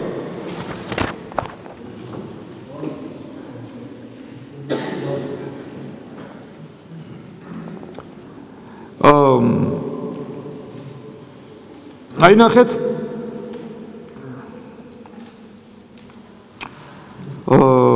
ქმარი ჯეროვან პატივს მიაგებდეს ცოლს, ცოლი კი ქმარს. ცოლი როდია თავისი სხეულის უფალი, არამედ ქმარი და არც ქმარია თავისი სხეულის უფალი, არამედ ცოლი, ანუ არ ეკუთვნის ცოლს თავის სხეული, არამედ ქმარს, ქმარს არ ეკუთვნის თავის სხეული, არამედ ცოლს. ამაში იგულისხმება ყველაფერი, მათ შორის, რა თქმა უნდა, ფიზიკური ერთობა, მაგრამ მთელი სიცოცხლე იგულისხმება, როგორც ჯვრისწერის დროს, როცა აწვდიან იმას ერთ ჭიქიდან, როცა ასვავენ ღვინოს, ამით მიანიშნებენ, რომ ყველაფერი საერთო აქვთ. მე მინდა წმინდა გრიგოლ ღვთისმეტყველის სიტყვები ამოგიკითხოთ. ჩვენ ერთმანეთისთვის ხელნი, ყურნი, ფერხნი, ქორწინების წყალობით ვართ. ქორწინება აორმაგებს ჩვენ ძალებს, რაც ასე ახარებს ჩვენს მეგობრებს და ასე შემდეგ. მე უბრალოდ სიყვარულით ერთ ხორცს და ერთ სულ ერთობა რწმენას ამახვილებს. ამიტომ ქორწინება კი არ განგვაშორებს, არამედ გვაახლოებს ღმერთს. წმინდა გრიგოლ ღვთისმეტყველი მონოზონი ბერი წერს ამას. თუმცა პავლე მოციქულიც ქალწულებაში იყო, ანუ მას არ ყოლია ცოლი არასოდეს. ისი ამონარიდებსაც მე გიკითხავდით.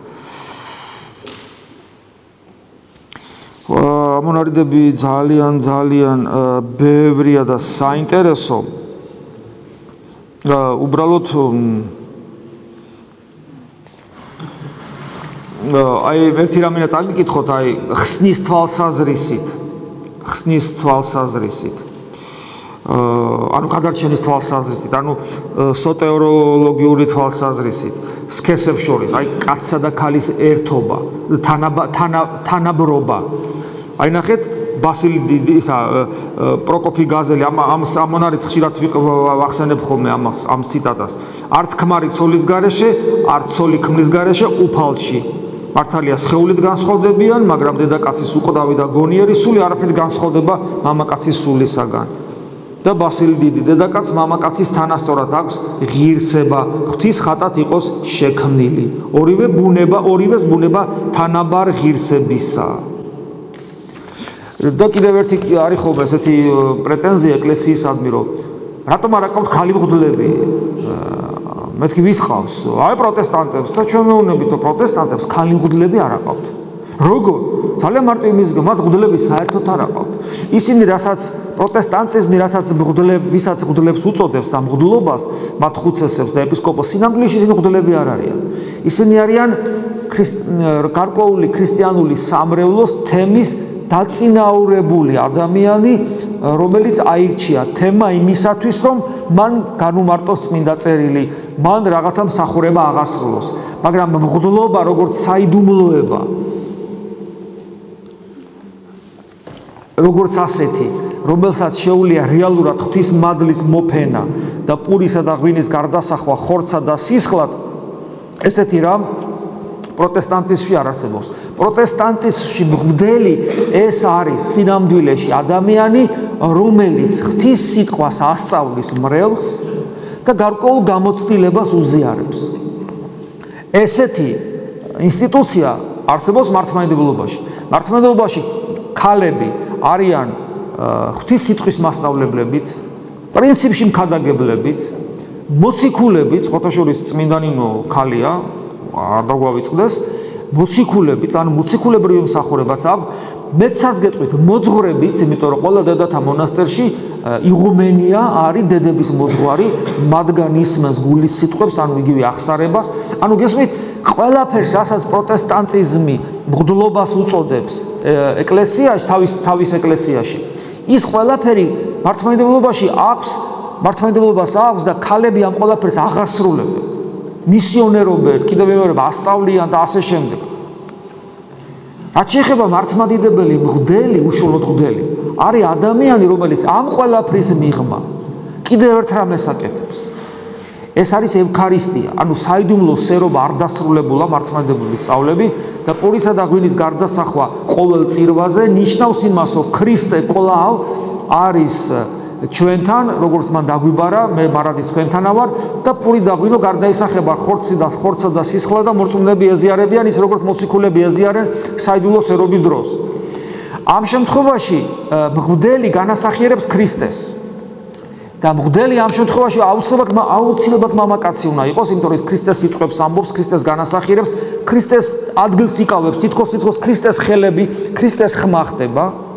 და ამ შემთხვევაში მღვდელი რომ არ იყოს მამაკაცი, ეს იგივეა, რომ აი რომელიმე პროტესტანტს რო ვაჩუქო მე, ნახე და აი მე ეხლა ისინი სურათებს ეძახიან, ხატებს არ ეძახიან, მაგრამ სურათებს არ უარყოფენ, აი მე შენ უნდა გაჩუქო ქრისტეს ხატი, ნუ კაი, შენ სურათს ეძახი, ქრისტეს სურათი უნდა გაჩუქო. ანუ წიგნი უნდა გაჩუქო, სადაც დასურათებულია სახარება და აქ ყველგან ქრისტეს სურათები ხოა და გადაშლის და რა არის ეს? რა მოგივი?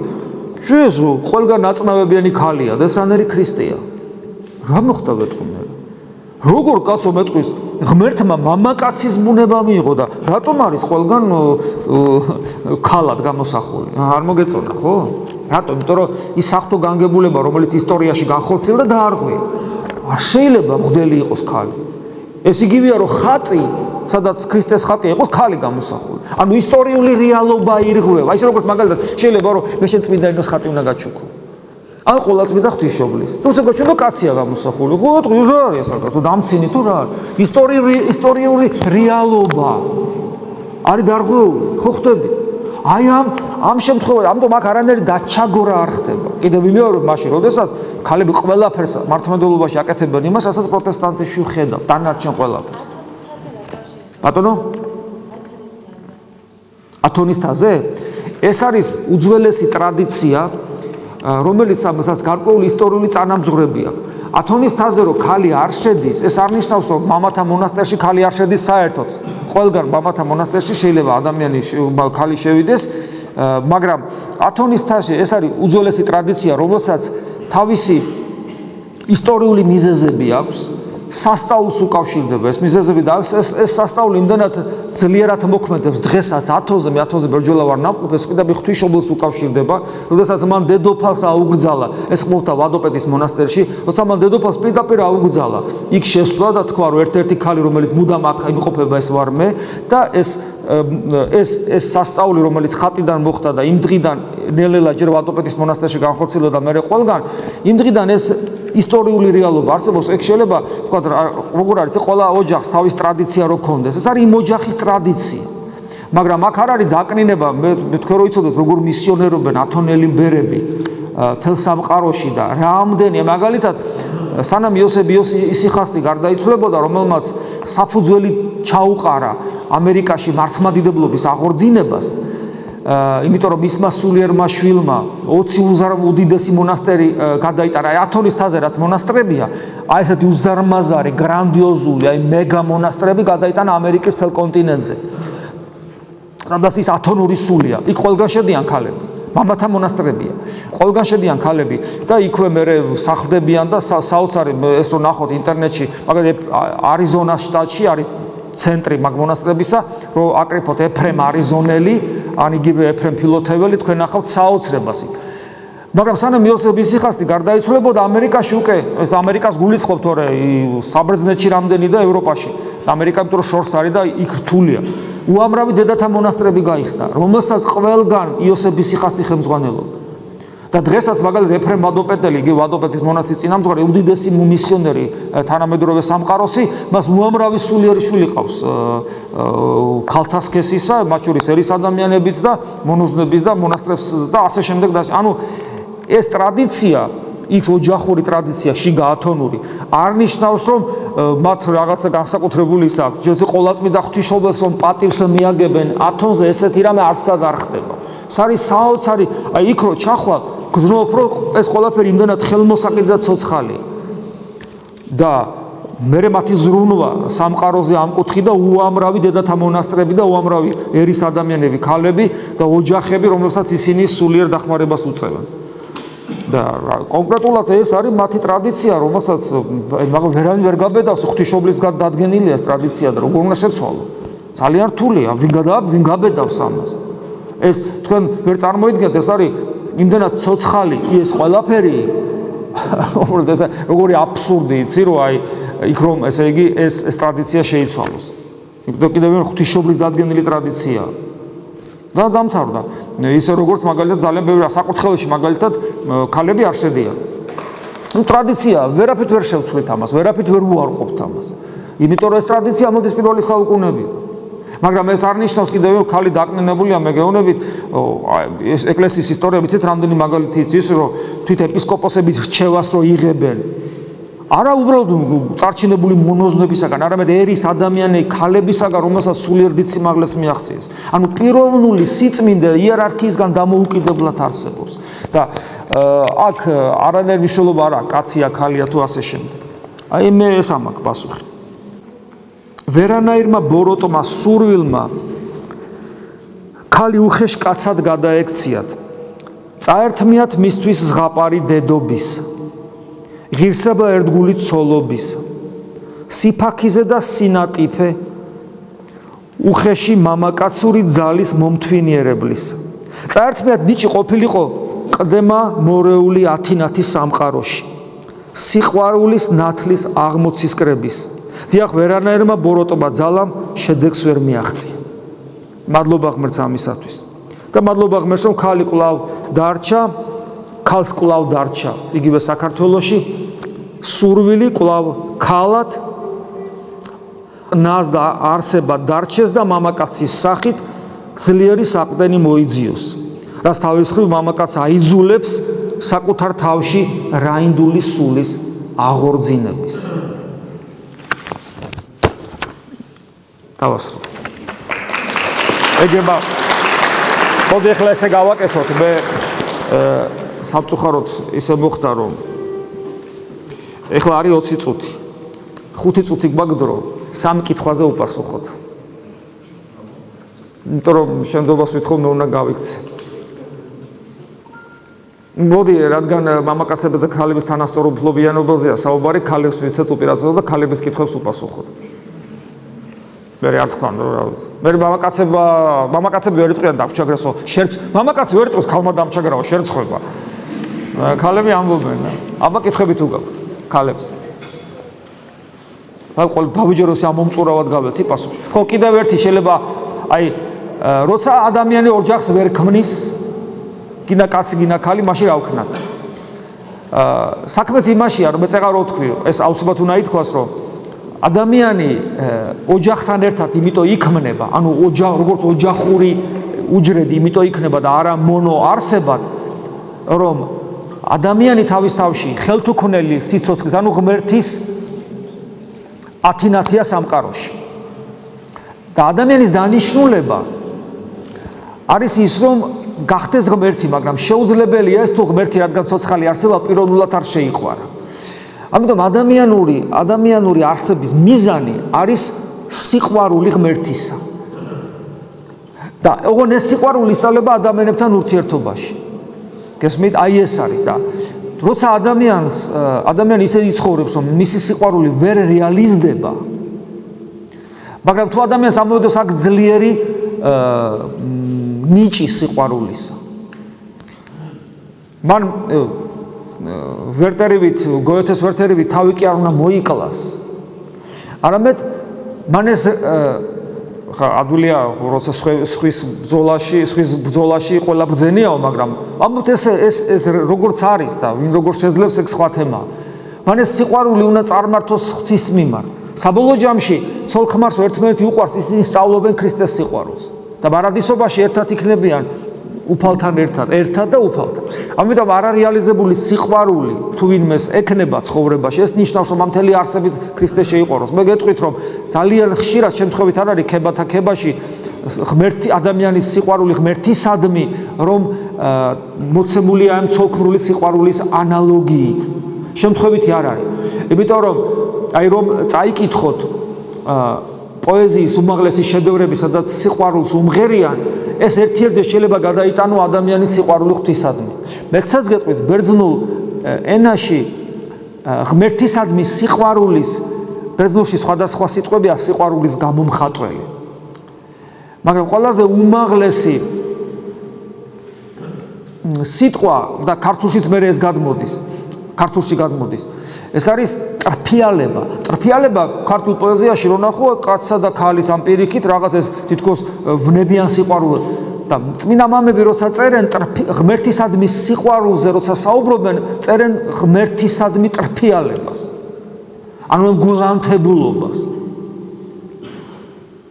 ერთ-ერთ მე-19 საუკუნეში მოღვაწეობდა ეს ეპისკოპოსი რუსეთში ის ესე წერია მის ცხოვრებაში რომ იყო ის 18 წლის თუ რაღაც ესე შევიდა ერთ-ერთ ტაძარში და უცებ მის ცხოვრება უცებ იცვლება იქიდან გამოდის სხვა ადამიანი და მე რეხ აღიკვეცება ბერა და რა მას შეუყვარდა ღმერთი. ანუ ყველაფერი ეს არის იმისათვის რომ ჩვენ ღმერთი შევიყვაროთ. რომ იგი რეალური ცოცხალი არსებაა და ვისწავლოთ მასთან მთელი ქრისტიანული ეკლესიური სოფხედელობა და ცხოვრება არის მიმართული იქეთკენ რომ ჩვენ ცოცხალ ღმერთთან ურთიერთობა ვისწავლოთ და თუ ეს არ ხდება და თუ ჩვენ აქეთკენ მიმართული არ აგვაქვს ჩვენი რელიგიური ცხოვრება აქეთკენ მიმართული არ აგვაქვს ხდება პროფანირება ქრისტიანობისა და ის იქცევა ფანატიზმის ფარისევლობის წყაროდ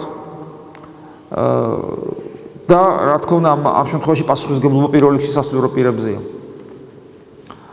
არ შეიძლება ქრისტიანობა დაამახინჯო.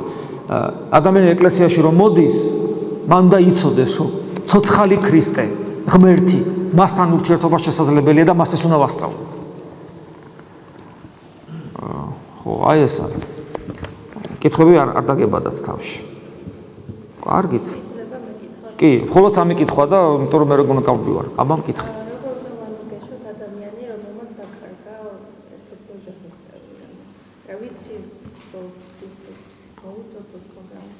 იცი რა, თუ გინდა რომ ადამიანი არ უგეშო, ეს არის ერთ-ერთი ყველაზე სერიოზული პრობლემა მღვდლისთვის. როდესაც შენთან მოდის ადამიანი, რომელსაც ახლობელი გარდაეცვალა. და ყველაზე ძვირფასია, შეიძლება იყოს შვილი, შეიძლება იყოს მეუღლე, შეიძლება იყოს მშობელი, ანუ ყველაზე ახლობელი. იმიტომ რომ ამ დროს, შენ შეგიძლია ტრაფარეტულად ესაუბრო, რომ ისი არსებობს მარადიული სიცოცხლე, სული უკვდავია, ჩვენ ერთმანეთს შევხვდებით, მაგრამ ეს არ არის საკმარისი. არ არის საკმარისი. ის როგორც არ არის საკმარისი, რომ ქშია, კი. და კაი საჭმელი აქვს, ცხელცხელის, კაი სუნი აქვს და მოგიტანო ცხრილთან და დავდგა. ისე როგორც არ არის საკმარისი მაგალითად ვალები გაქვს, კი და ქისა აგიჩხრიალო. მოინახე და ჯიბეს ჩავიდო. არ არის ეგ უნდა რეალურად ადამიანს და აი რეალურად რომ ადამიანს ეს ნუგეში მისცე ეს არის რთული, იცით რატო? აი მე რო შენ გითხრა რომ ნუ გეშინია, ადამიანი უკვდავია, ადამიანი მარადიული არსებაა, ღმერთი ჩვენთან არის რეალურად და მოდი გაიხედე და შეხედე და შენც ნახავ მას. მე უნდა ვგრძნობდე ამას. გესმის მე ჩემში ეს უნდა ცოცხალი იყოს რომ ამ სიტყვებმა შენზე იმოქმედოს და ჩემთვის თუ ანუ მე თუ ვერ ვგრძნობ ღმერთ ჩემში და მარადულ სიცოცხლეს ჩემი სიტყვა უკვე შენს მიმართ ყალბია და ნუგეში ისეთი ვერ გექნება, გამიგე? ამიტომ ეს არის ძალიან, ანუ სხვა რო არ უგეშო, სხვა რო წამოაყენო, ძალიან მარტივია, სხვა რო წამოაყენო შენ ფეხზე უნდა იდგე. სხვა რო ორმოდან ამოიყონო, შენ უკვე ამობობღებული უნდა იყო ამ ორმოდან. ამიტომ თუ გვინდა რომ ვინმე ვანუგეშოთ, ჩვენ ვცეთ საკუთარ თავს ნუგეში. იმიტომ რომ ჩვენ ყველანი პრობლემის წინაშე ვდგავართ. ჩვენ ყველანი მოუკვდებით. ეს შეიძლება იყოს დღეს შეიძლება ხვალ, შეიძლება 100 წლის მერე, მაგრამ ყველანი მოუკვდებით. და უბედურება ისაა, რომ ჩვენ ღმერთი არ გვიპოვია ჩვენს გულში და ღმერთთან უკრავს, რომ ესე მოუკვდეთ. ღმერთი არ გიპოვია, შენ აქ ღმერთს ვერ გზნობ და ანუ შენში ღმერთი არ არის და სადაც ღმერთი არ არის, ამას ჯოჯოხეთი ქვია, ჩვენ ჯოჯოხეთს ვატარებთ. ეს არის რეალობა. ჩვენ ახედან უნდა გამჩვენ პრობლემა გვაქვს და როგორ უნდა უშველო მე სხვას თუ მე საკუთარ თავს ვერ უშველო. ამიტომ ამბობს უფალი განიკურნეს საკუთარი თავი. ამიტომ ჩვენ რადგან ყველანი მოვკვდებით და რადგან ჩვენში ღმერთს ვერ პოულობთ და ვერ უგზნობთ, ამიტომ ვარდებით უიმედობაში, დეპრესიაში, მწუხარებაში, მოწყენილობაში, ეგოიზმში, შუურში, ანგარებაში, გაღიზიანებაში, მუსხანებაში, პატივმოყვარეობაში, იმიტომ გვემართება ეს. ჩვენ პრობლემა გვაქვს და ჩვენ დრო დასაკარგავი არ გვაქვს და ჩვენ აი ამ წამიდან დავიწყოთ ღმერთის ძიება. მით უმეტეს სკოლა არსებობს 2000 წლოვანი. კიდე რა კითხვა გაქვს? და თუ არ შეიძლება? ხმამაღლა, მამი, ჩვენ მიკროფონი არა გაქვს და.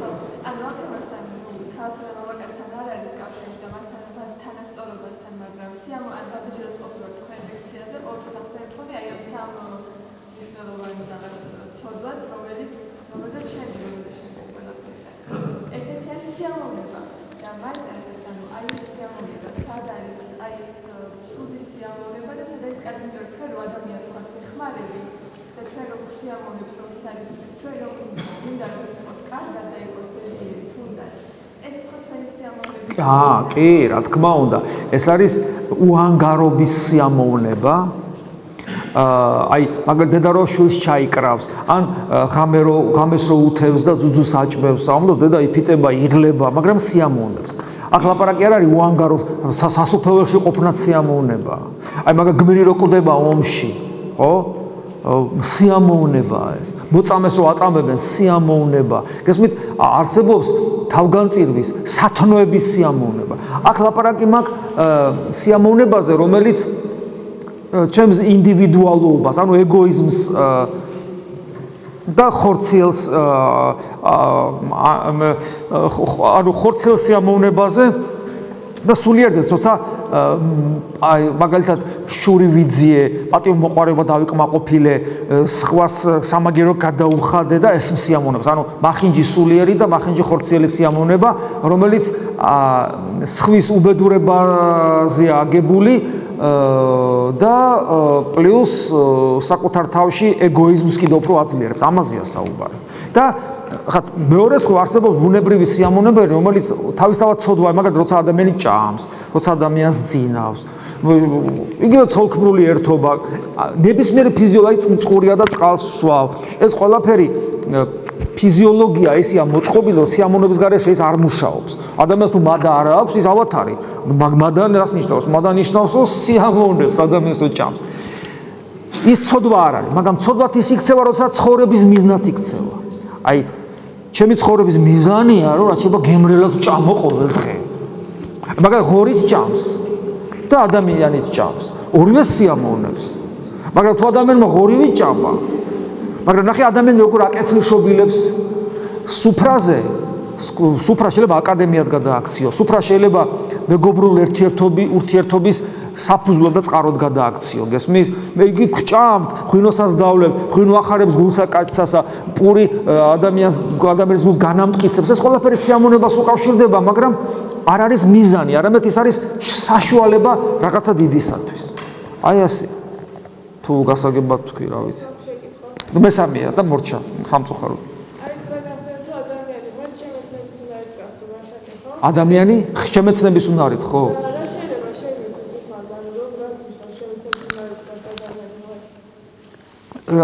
რა შეიმეცნოს უფალმა თუ რა შეიმეცნოს ადამიანმა?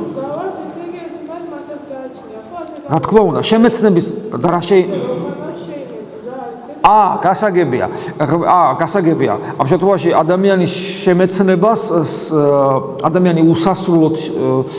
ადამიანის შემეცნება უსასრულოდ ვითარდება და უნდა გარდაცვალების მერე გძლდება და ჩვენი პიროვნება ჩვენს ბიოლოგიურ არსებობაზე არ დაიყვანება, ეს არის ქრისტიანული სწავლება და ამას ვეძებთ ჩვენ საკუთარ თავში და ადამიანი რომ გარდაიცვლება, ის აგრძელებს ამ შემეცნების პროცესს, ეს არის აი, ნახეთ როგორ ამბობს, რა არის მარადიული სიცოცხლე, განმარტავს ქრისტე. მარადიული სიცოცხლეა, რომ იცნობდე ღმერთს. ანუ მუდმივი შემეცნების პროცესში იყო. რაც შეეხება რა უნდა შეიმეცნოს ღმერთმა, რა თქმა უნდა, აქ უკვე პირდაპირი გადატანა ანალოგია არ გამოვა, იმიტომ რომ ღმერთმა როგორც უსრულყოფილესმა არსებამ ყველაფერი იცის, გარდა ამისა, დრო ანუ დრო რა არის? ხვალე რა მოხდება, არ იცი?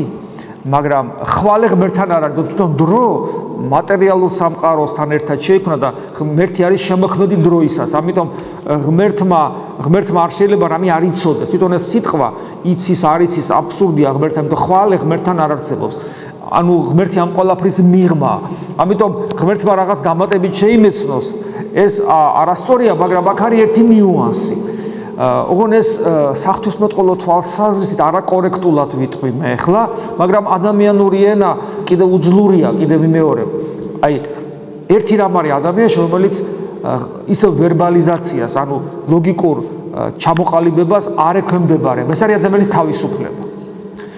ადამიანი ამ სამყაროს იქით რა არის არ ვიცით. ვიცით რომ არსებობს მიღმიერი სამყარო, მაგრამ როგორია ჩვენი მთელი შემეცნება ლოგიკა.